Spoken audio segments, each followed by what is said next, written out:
दोस्तों आज के बाद अगर आप कभी भी ज़ीरोधा के थ्रू किसी भी आईपीओ में अप्लाई करना चाहेंगे तो आपको कोई भी दिक्कत नहीं आएगी ये वीडियो देखने के बाद, क्योंकि इस वीडियो में मैं आपको ज़ीरोधा की वेबसाइट पे आईपीओ को अप्लाई करने से लेके आपकी यूपीआई ऐप में मैंडेट एक्सेप्ट करने तक की पूरी प्रोसेस बताऊंगा। और इन फ्यूचर भी आपको ज़ीरोधा की वेबसाइट के थ्रू किसी भी आईपीओ में अप्लाई करना हो तो ये सेम ही प्रोसेस रहेगी। और इन केस अगर आपका डीमैट अकाउंट ज़ीरोधा में नहीं है तो उसका लिंक आपको नीचे डिस्क्रिप्शन में मिल जाएगा, उसके थ्रू आप अपना अकाउंट ओपन करवा सकते हैं। तो चलिए अब स्टार्ट करते हैं आईपीओ में अप्लाई करने के प्रोसेस। तो इसके लिए आपको सबसे पहले ज़ीरोधा काइट की वेबसाइट में लॉगिन कर लेना है। लॉगिन कर लेने के बाद आपको सबसे ऊपर जो मेन्यू दिख रही है उसमें आपको बिड्स का ऑप्शन दिख रहा होगा, आपको इसके ऊपर क्लिक करना है। इसके बाद नेक्स्ट पेज में आपको आईपीओ का ऑप्शन दिख रहा होगा, आपको इसके ऊपर क्लिक करना है। इसके बाद नेक्स्ट पेज में हमें वो सारे आईपीओ शो हो जाएंगे जो कि प्रेजेंट टाइम में ओपन है सब्सक्रिप्शन के लिए। तो इनमें से हमें वो चूज कर लेना है जिसमें हमें अप्लाई करना है। तो अभी प्रेजेंट टाइम में टाटा टेक्नोलॉजीज लिमिटेड का आईपीओ ओपन है, तो मैं उसमें अप्लाई करके आपको दिखाऊंगा। लेकिन आपको अगर किसी भी आईपीओ में अप्लाई करना है तो प्रोसेस सेम ही रहेगी। टाटा टेक्नोलॉजीज के आईपीओ में अप्लाई करने के लिए हम डायरेक्टली अप्लाई के बटन पे क्लिक करेंगे और यहाँ पे आपको 3 कैटेगरीज दिख रही हैं, इसको आपको ध्यान से चूज करना है। इसमें इंडिविजुअल, एम्प्लॉय और एग्जिस्टिंग शेयर होल्डर। आपके पास पहले से ही टाटा मोटर्स के कुछ शेयर हैं तो आप एग्जिस्टिंग शेयर होल्डर के ऊपर क्लिक करेंगे। अगर आप एम्प्लॉय है तो इस पे क्लिक करेंगे और अगर आप इंडिविजुअल इन्वेस्टर है तो आप इस पे क्लिक करेंगे। तो मैं यहाँ पे इंडिविजुअल इन्वेस्टर हूँ तो मैं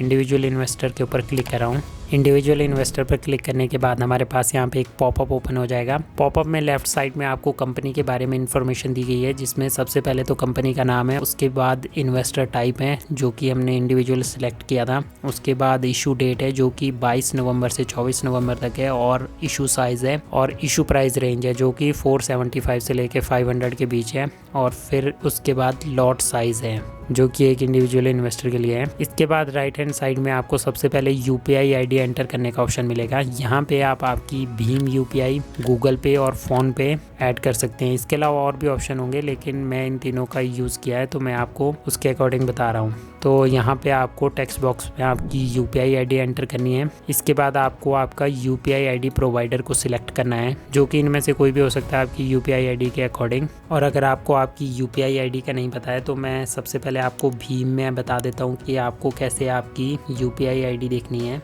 जैसे ही आप आपकी भीम यूपीआई आईडी को ओपन करेंगे उसमें सबसे ऊपर आपको आपका नाम शो हो रहा होगा, उसके नीचे आपकी यूपीआई आईडी शो हो रही होगी। और अगर आप गूगल पे में अपनी यूपीआई आईडी देखना चाहते हैं तो उसके लिए आपको गूगल पे ऐप को ओपन करना है और राइट हैंड साइड में आपको आपके इमेज या फिर आपके नाम का फर्स्ट लेटर शो हो रहा होगा, उसके ऊपर क्लिक करना है। जैसे ही आप उसके ऊपर क्लिक करेंगे उसके नीचे आपकी यूपीआई आईडी आ जाएगी, उसको आपको कॉपी करके यहाँ पे डाल देना है। यूपीआई आईडी एंटर कर लेने के बाद हमारे पास नेक्स्ट ऑप्शन है बिड्स का।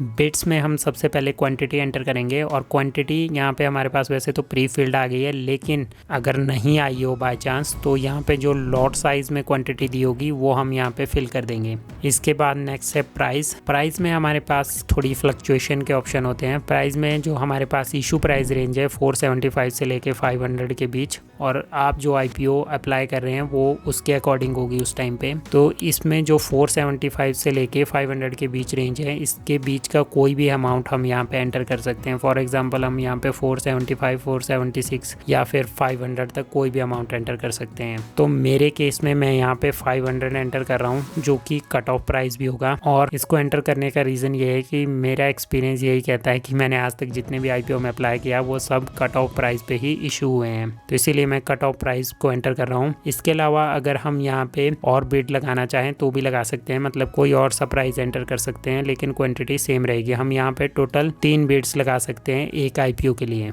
तो मैं अभी के लिए इनको डिलीट कर दे रहा हूँ क्योंकि मुझे एक ही बिड लगानी है। इस इन्फॉर्मेशन को फिल कर लेने के बाद हम नीचे टर्म एंड कंडीशन के चेक बॉक्स के ऊपर क्लिक करेंगे। इस पर क्लिक कर लेने के बाद हम सबमिट के बटन पे क्लिक कर देंगे।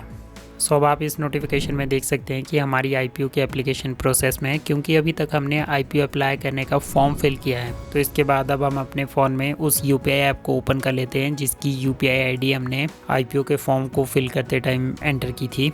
मेरे केस में मैं भीम यूपीआई ऐप को यूज़ करना चाहता हूं, तो मैं अपने फ़ोन में भीम यूपीआई ऐप को ओपन कर लेता हूं। और यूपीआई ऐप में हम सबसे पहले ये देख लेते हैं कि हमें आईपीओ का मैंडेट आ चुका है या नहीं। मैंडेट हमें 2 जगह शो होगा, एक तो जो हमारा नोटिफिकेशन बार है उसमें शो होगा, दूसरा ऐप में जाके। तो हम डायरेक्टली ऐप को ओपन करके देखेंगे कि हमें यूपीआई मैंडेट कहाँ पे शो होगा। तो इसके लिए मैं भीम यूपीआई ऐप को ओपन कर रहा हूँ और फ्रेंड्स भीम यूपीआई ऐप के बारे में मैं आपको एक और इम्पॉर्टेंट बात बता देता हूँ कि कुछ ही टाइम पहले इसका एक मेजर अपडेट आया था, जिसके बाद से इसका जो यूज़र इंटरफेस है वो पूरी तरह से चेंज हो चुका है। तो अब इसमें मैं आपको बता देता हूँ कि आपको आईपीओ का मैंडेट कहाँ मिलेगा। तो अब हमें भीम यूपीआई ऐप में थोड़ा सा नीचे स्क्रॉल करना है। नीचे हमें सर्विसेज का ऑप्शन दिख रहा होगा, इसके अंडर आईपीओ का ऑप्शन है, हमें उसके ऊपर क्लिक करना है। आईपीओ में पेंडिंग के सेक्शन में हम देख सकते हैं हमें आईपीओ का मैंडेट दिखाई दे रहा है, इसे हमें अब अप्रूव करना है। और आईपीओ के मैंडेट को अप्रूव करने से पहले मैं आपको एक और बात बता देता हूं कि जब भी आप आईपीओ अप्लाई करने का फॉर्म फिल करेंगे उसके लगभग 1 आवर के अंदर अंदर आपको आईपीओ का मैंडेट आपके यूपीआई ऐप में आ जाता है। लेकिन कई बार ऐसा हो जाता है कि सर्वर का इशू हो या फिर कोई और इशू हो, तो उसकी वजह से मैंडेट थोड़ा लेट आता है। तो आपको घबराना नहीं है, थोड़ा वेट करना है। शाम के 5 बजे से पहले आपको आईपीओ का मैंडेट आपके यूपीआई ऐप पे ज़रूर आ जाएगा। तो अप्लाई करने के लिए आपको नीचे प्रोसीड का बटन दिख रहा होगा, आपको इसके ऊपर क्लिक करना है। इसके बाद आप आपकी यूपीआई ऐप में आपका वो बैंक अकाउंट सिलेक्ट कर लें जो कि आपके डीमैट एंड ट्रेडिंग अकाउंट के साथ लिंक्ड है। फिर उसके बाद आपको नीचे एक चेक बॉक्स दिख रहा होगा, आपको उसको चेक कर देना है और फिर आपको अप्रूव के बटन के ऊपर क्लिक करना है। जैसे ही आप अप्रूव के बटन पर क्लिक करेंगे, इसके बाद आपके पास आपकी यूपीआई पिन एंटर करने का ऑप्शन आएगा, आपको वो यहाँ पे एंटर कर देना है। तो दोस्तों अब हमारी आईपीओ अप्लाई करने की प्रोसेस कंप्लीट हो चुकी है। आपको इसकी एक नोटिफिकेशन भी दिख रही होगी आपकी स्क्रीन पे। इसके अलावा इसका एक ईमेल और टेक्स्ट मैसेज आपकी registered email ID and mobile number पे भी जा चुका होगा, आप वहाँ पे भी चेक कर सकते हैं। और फ्रेंड्स यही थी पूरी प्रोसेस आईपीओ के अप्लाई करने से लेके उसके मैंडेट को एक्सेप्ट करने तक। उम्मीद है आपको ये प्रोसेस समझ आई होगी। अगर इसके रिगार्डिंग आपके मन में कोई डाउट है तो आप नीचे कमेंट बॉक्स में कमेंट करके पूछ सकते हैं। बाकी अगर ये वीडियो आपके लिए थोड़ा सा भी हेल्पफुल रहा हो तो आप इसको अपने फ्रेंड्स और फैमिली मेम्बर या फिर उन लोगों के साथ शेयर करें जिनको इसकी ज़रूरत हो। इस वीडियो को लाइक करें और मेरे चैनल को सब्सक्राइब करें। Thank you.